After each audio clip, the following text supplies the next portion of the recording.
Very good morning, students. Welcome back to Mohan Rao Maths videos. Day 6 non-routine problems.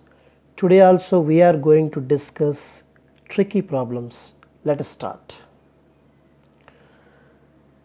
Today our first problem is root of 2 into root of 2 into root of 2 into root of 2 into etc. infinite number of times. Then this type of problems, if you have it, answer is 2. Suppose root of 3 into root of 3 into root of 3 into infinite number of times 3. Suppose root of 5 into root of 5 into root of 5 into infinite times 5. So let us see how it is equal to 2.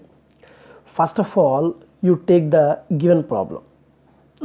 Root of 2 into root of 2 into root of 2 into root of 2 etc. infinity. You just take that total problem as k. Now root of 2 into this total root of 2 into root of 2 into root of 2 into infinite number of times I can write as k, that is equal to k. Square on both sides, then this will be 2k is equal to k square. So 2 is equal to k square by k.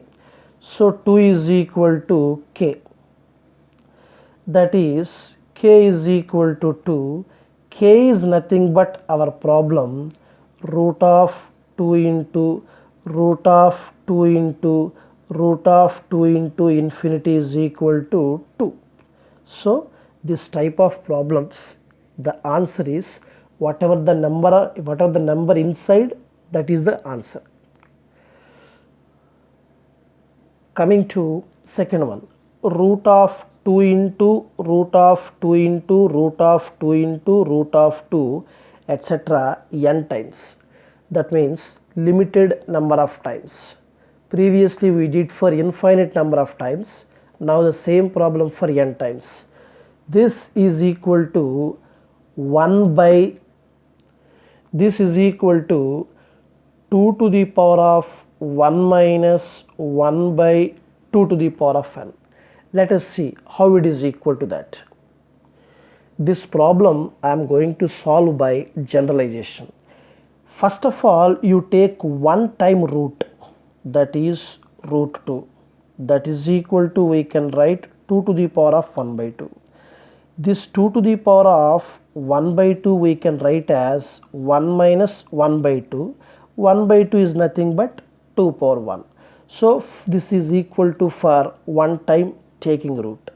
Now 2 times you take root of 2 into root of 2, that equals to root of root 2 is 2 power half, 2 power half into 2, 2 power 3 by 2. If you remove the square root, it will be equal to 2 power 3 by 4. 2 power, this 3 by 4 we can write as 1 minus 1 by 2 square. Let us check 1 by 4. 4 ones are 4, 4 minus 1, 3, 3 by 4. Next, you take the roots 3 times, that is root of 2 into root of 2 into root of 2. So root of 2 into this square root of 2 into root 2, already we got 2 power 3 by 4, that equals to root of 2 power 3 by 4 into 2, that will be 2 power 7 by 4. If you remove the square root, then it will be 2 to the power of 7 by 8. This 2 to the power of 7 by 8 we can write as 1 minus 1 by 2 cube. You can also check 1 by 2 cube is 8, 8 ones are 8, 8 minus 1, 7 by 8. Now if you take 4 times root of 2 into root of 2 into root of 2 into root of 2, here directly I am going to write for one root 2 to the power of 1 minus 1 by 2 power 1. For two roots 2 to the power of 1 minus 1 by 2 square. For 3 roots, 2 to the power of 1 minus 1 by 2 cube. So obviously for 4 roots, by generalization, you can get 2 to the power of 1 minus 1 by 2 to the power of 4. For 5 roots, 2 to the power of 1 minus 1 by 2 power 5, and so on. So for n times, for n roots, you will get 2 to the power of 1 minus 1 by 2 to the power of n.